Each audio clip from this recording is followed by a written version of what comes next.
look at the history of our space programs, both Russian and American, you're going to find some pretty weird stuff. Pretty weird history there, Lex. So you want to get an idea, go back to Tchaikovsky and read a little bit about what he has to say.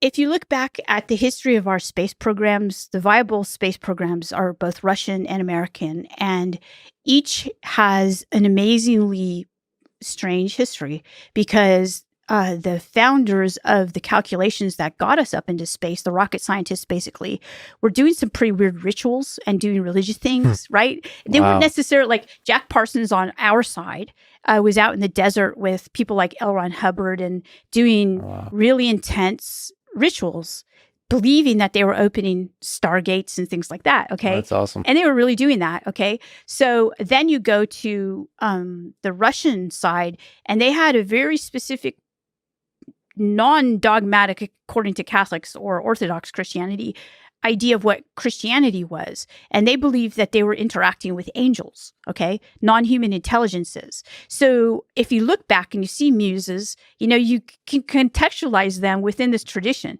And so when I started to talk to people who were actually in the space program and who were in these programs that now the government has said, oh yeah, we do have those programs.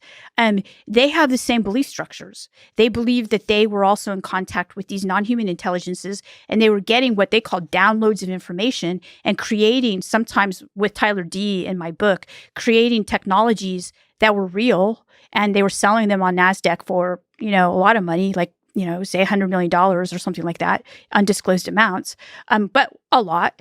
And these things are viable technologies that we use now, and they make our lives better, and we progress as a species because of them. Now, that has nothing to do with the scientific method.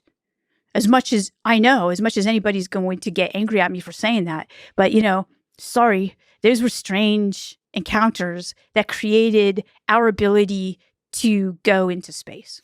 I don't know if they're real or not, but these people believe they were real.